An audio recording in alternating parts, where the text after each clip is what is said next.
africaine.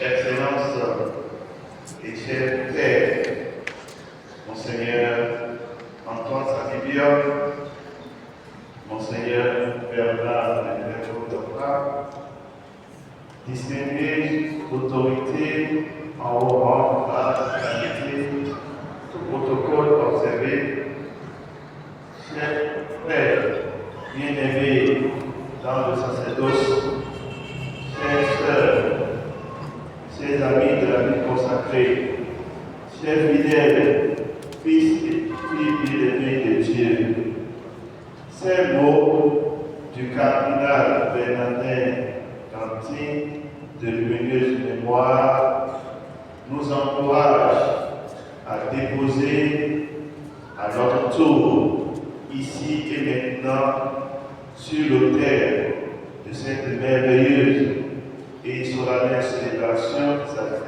qui s'achève, une gemme de gratitude à Dieu, auteur et promoteur de toute rencontre qui a daigné conduire nos pas à Djougou, cité des Étonies, et éclairer de sa lumière bienveillante cette 16e Assemblée provinciale de l'Union de clergés béninois.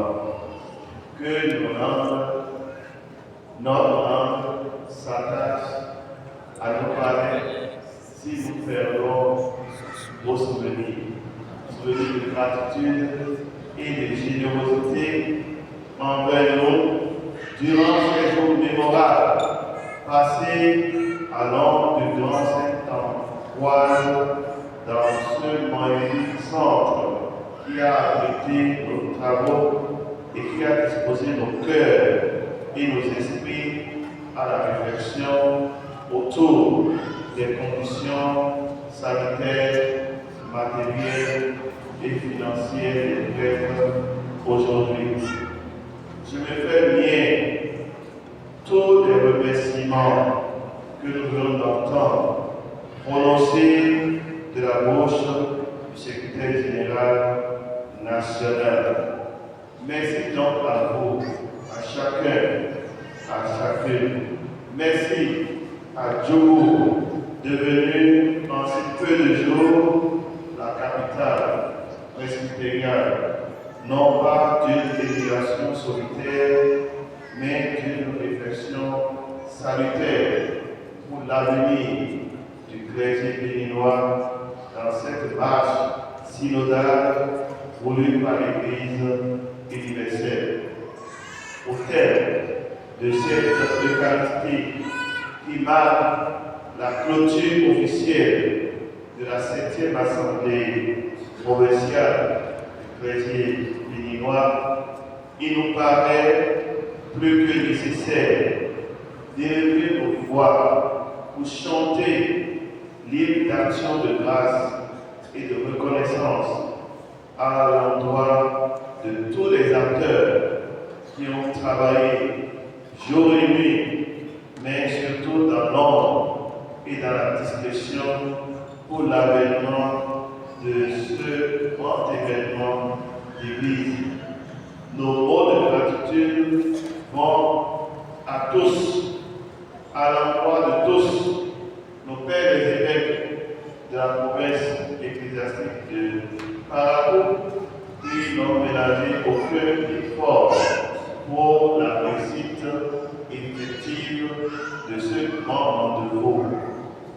Merci aux autorités politico-administratives, militaires et autres.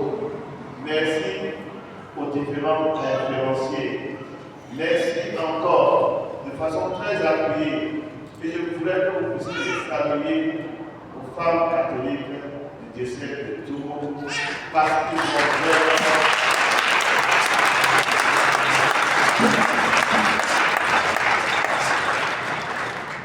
Que le Seigneur bénisse pour leur grande et généreuse maternité. Que Marie, Notre-Dame de la Tonga, flamme de bonheur et de lendemains meilleurs, dénonce, comme à Cana, afin qu'unis à son Fils Jésus, principe et fin de toutes choses, nous parvenions à exprimer d'une voix unanime l'espérance joyeuse qui nous anime. Enfin, je voudrais, en notre nom à tous, saluer et remercier les prêtres qui, de façon exceptionnelle, ont répondu à l'appel du Seigneur. Merci à tous. Ce sont vos prêtres. Merci de les remercier au nom de tous.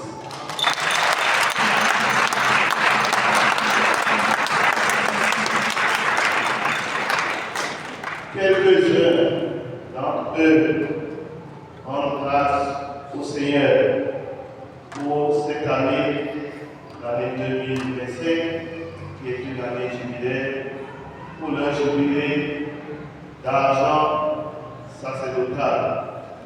Je voudrais donc maintenant les remercier au nom de tous les prêtres de façon exceptionnelle.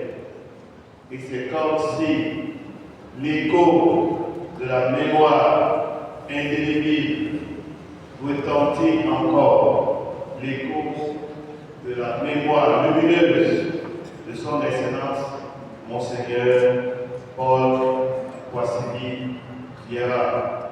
Lorsque Monseigneur Tupu, alors l'annonce apostolique, près du Bénin, du Togo et du Ghana, avait annoncé sa nomination comme premier évêque de Djougou avec la création de ce diocèse.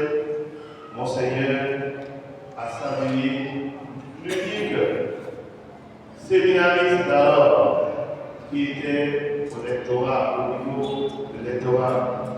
Le Père aujourd'hui, Denis, chacun 25 ans après, nous sommes.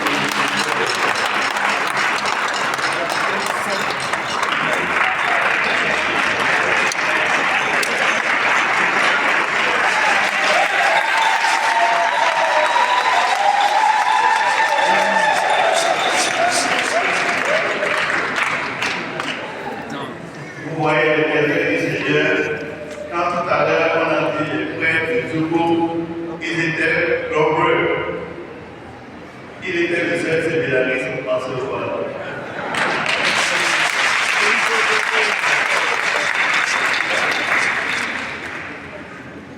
Toujours en compagnie de son Excellence, le vénéré mémoire, Monseigneur Paul Boissini Vieira, alors recteur du petit séminaire Saint-Joseph d'Agatapa.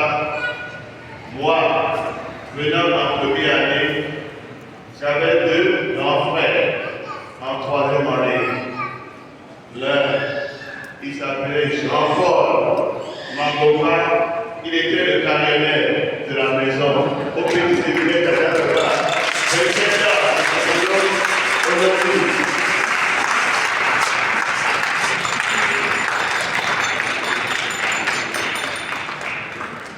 je ne sais pas si c'est parce qu'il ne s'était pas vite qu'on avait nommé en ce moment-là. Je l'aurais plus de mémoire.